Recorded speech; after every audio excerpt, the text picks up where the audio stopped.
Doctor দেখানো হয়ে গেছে, ডক্টর দেখিয়ে আসলাম। ডক্টর আবার 13 তারিখে ডেট দিয়েছে। তার মধ্যে যে স্ক্যান ট্যানগুলো করা হয়েছিল, স্ক্যান আর ইউএসজি আর স্ক্যানের যে রিপোর্টগুলো আমরা কলকাতায় করিয়েছিলাম সেইগুলো নিয়ে এসেছিলাম।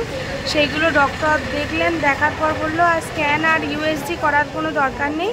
তার মধ্যে কি দিয়েছে সিস্টোস্কোপি, বায়োপসি আর হলো এমসিকিউ আর টু। হ্যাঁ, এই রিপোর্টগুলো দিয়েছে। তো এই রিপোর্টগুলো আজকের হবে কি না, এমআরআই দিয়েছে, সিস্টোস্কোপি, বায়োপসি আর একটা কি বললাম এমসিকিউ আরটি। এই রিপোর্টগুলো দিয়েছে। এই রিপোর্টগুলো আজকে হবে কি না জানি না। তো রিপোর্টগুলো দেখি আজকে হবে কি না, দেখে যদি আজকে হয় তো করিয়ে নেব, না হলে আবার কালকে আসতে হবে। কেননা 13 তারিখে ডক্টরের ডেট দিয়েছে, রিপোর্টগুলো করিয়ে নিয়ে দেখাতে হবে। আশা করছি রিপোর্ট ভালো হবে। তো দেখা যাক এখন কি হয়। তো আমরা এখন ডক্টর দেখিয়ে বসে আছি। আর বাড়ি থেকে ফোন করছে, মাই খাচ্ছে না, দুষ্টুমি করছে। তো আর ওই বাপি ফোন করেছে, কথা বলছে এখন। হ্যাঁ ঠিক আছে, ঠিক আছে। আমাদের এখন ট্রিটমেন্ট চলছে রানীপাতে।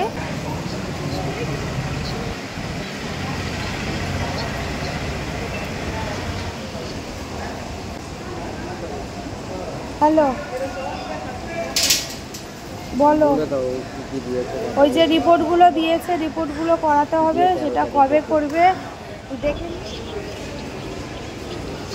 হ্যাঁ, যদি আজকে হয় এখান থেকে তাহলে করিয়ে নেব, আর যদি না হয় তাহলে তো কালকে করাতে হবে।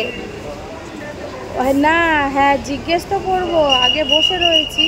ওই দেখি আজকে যদি হয়ে যায় আজকে হয়ে যাবে। বুকিং করতে হবে, তো বুকিং না করলে তো, অ্যাপয়েন্টমেন্ট না করলে তো। ঠিক আছে,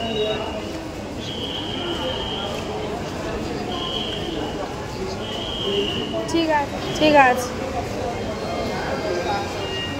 ঠিক আছে। আজকে একটা রিপোর্ট হবে, 2:30 টাইম দিয়েছে। তো এখন বাজে 1:45। আমরা একটু বসে রয়েছি। তোমাদের দাদাভাই সকাল থেকে চা খায়নি, নেশাও পেয়েছে। তো আমরা বললাম চলো একটু চা খাই। আর মাথাটা প্রচণ্ড যন্ত্রণা করছে। চাটা খেয়ে আমরা চলে আসলাম। আমাদের 5th ফ্লোরে যেতে হবে। তো 5th ফ্লোরে সামনে থেকে যেতে না করলো, প্রবলেম ছিল একটু লিফটে। তো সেই কারণে আমরা পিছন থেকে যাচ্ছি। আর এদিকে দেখো আমরা উপরে চলে এসেছি। তোমাদের দাদাভাই কিওস মেশিনে পেশেন্ট আইডির যে আইডিটা রয়েছে, আইডিতে দেখছিল সব কিছু আপডেট হয়েছে কি না। তো দেখে টেকে এখন যাচ্ছি আমরা ভিতরে দিকটায়। কারণ তোমাদের দাদাভাইয়ের আজকে বায়োপসি হবে। আর সেটা আমি জানতাম না, আমাকে জানাইও নি। পরে আমি হোটেলে গিয়ে জানতে পারি। তো যাই হোক, আমাকে বলেছিল ইউরিন টেস্ট হবে আর জল খেয়ে যেতে বলেছি, ইউএসজি টাইপের একটু কিছু হবে। তো জানতাম না, পরে আমাকে বলেও নি। তো বাইরে বেরিয়ে প্রচণ্ড হাত ব্যথা, হাঁটতে পারছে না। তো তখন গিয়ে আমি বললাম কি হয়েছে, কি যে এত যন্ত্রণা হচ্ছে কেন হঠাৎ করে? বললো চাপ দিয়েছে বলে তাই। তো যাই হোক, আমরা চলেও এসেছি। এই যে বাসের লাইন, এই বাসগুলো দেখো কন্টিনিউ আপ ডাউন করতেই থাকে, এরা মানে রেস্টই পায় না। কারণ একটা বাস ছাড়তে না ছাড়তে দেখো তোমাদেরকে দেখাচ্ছি, পিছনে পরপর বাস এসে ঢুকছে। আগে সব ট্রিটমেন্ট সিএমসির মধ্যেই হতো, এখন সিএমসি থেকে রানীপাত ট্রান্সফার করে দিয়েছে। মানে বিশেষ কয়েকটা সেকশন ভাগ করে দিয়েছে। এখানে সব বড় বড় বিল্ডিং এখনও হচ্ছে। তো সিএমসি থেকে যারা যেসব পেশেন্ট সিএমসিতে দেখাতে আসে, সেই পেশেন্টের যেরকম রোগ সেই প্রবলেম অনুযায়ী বিল্ডিংয়ে পাঠিয়ে দেয়। তো যাদেরকে পাঠায় তাদেরকে এখানে বাসে করে আসতে হয়।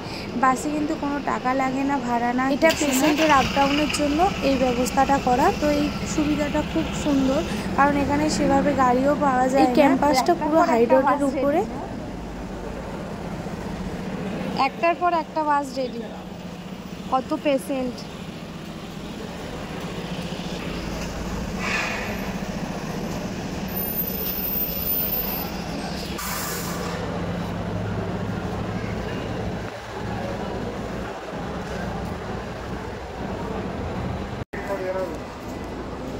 দেখো ও একদম হাঁটতে পারছে না, লেংড়িয়ে লেংড়িয়ে হাঁটছে।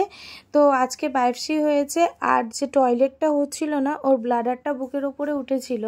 তো সেই কারণে আমাদের ওখানকার ডাক্তার যেমনি ক্যাথেটার পরিয়েছিল, এখানকার ডাক্তার কিন্তু ক্যাথেটারটা একদমই অ্যাভয়েড করতে বলেছে। ওই ক্যাথেটার পরিয়ে একটু বেশি বাড়াবাড়ি হয়ে গেছে। এখানে ক্যাথেটারটা অ্যাভয়েড করতে বলেছে। যেমন অপারেশনের পর পেশেন্টদের পটি হওয়ার জন্য ডোজ দেয়, তেমনি ওরও টয়লেটের জায়গায় একটা ডোজ দিয়েছে, বলেছে এটা তুমি যেতে যেতেই তোমার টয়লেট পেয়ে যাবে, এটা টয়লেট হবেই। তো যাই হোক, আমাদের হয়ে গেছে, আমরা এখন বেরিয়ে পড়েছি। আজকে ছিল শুক্রবার, শনিবার আগামী কালকের আমাদের আবার ডেট আছে, আসতে হবে। কালকের একটা রিপোর্ট আছে। শনিবার এখানে হাফবেলা খোলা থাকে, শনি রবিবার। শনিবার হাফবেলা হয়ে বন্ধ হয়ে যায়, তারপর রবিবার দিনটা পুরোই বন্ধ থাকে। এমার্জেন্সি তো খোলাই থাকবে। তো তোমরা এখন দেখতেই পাচ্ছ বাস ছেড়ে দিয়েছে, আমরা এখন হোটেল যাচ্ছি। এখন বাজে 4:45। দেখো ভিতরটা কতটাই সুন্দর, তোমাদের পুরোটা সব কিছু দেখাতে পারিনি। তো যাই হোক, বাস থেকে যতটুকু পেরেছি তোমাদেরকে দেখালাম। আর চলো যেতে যেতে রাস্তাটা তোমাদেরকে দেখায়। দেখো পুরো তোমাদের প্রথমেই বললাম হাই রোডের উপরে। হাই রোডের উপরে এখানে কোনো সেইভাবে গাড়ি পাওয়া যায় না, একমাত্র অটোগুলো রয়েছে, অটোগুলোই যায়। কিন্তু এখান থেকে যেহেতু বাস ছাড়ছে, সেই জন্য অটোর আর কোনো প্রয়োজন হয় না। এবার উল্টো রাস্তা হলে আলাদা ব্যাপার। এই যে দেখো বাইরে একটা বড় সিএমসির গেট। তো চলো আমরা বেরিয়ে পড়েছি। আর এই যে আমাদের ব্যাক সাইড দিয়ে যতটুকু পেরেছি তোমাদের এই গেটটা দেখালাম, ইস্টার্ন মেডিকেল কলেজ রানীপাত ক্যাম্পাস। তো চলো বাসে যেতে যেতে তোমাদের সাইড সিনগুলোও দেখায়। কত সুন্দর পরিবেশটা লাগছে দেখো, সবুজে সবুজ গাছপালা, আকাশে সাদা মেঘ ভাসছে, কত সুন্দর লাগছে না। তো বাসে যেতে যেতে ডেলি না এখান থেকে দেখতাম, দেখতে দেখতে যেতাম, মনটা ভরে যেত। ওইদিকে দেখো পাহাড়, পাহাড়ের পাশ দিয়েই আমরা যাব, তোমরা দেখতে পাবে। তো চলো দেখতে থাকো ভিডিওটা কন্টিনিউ।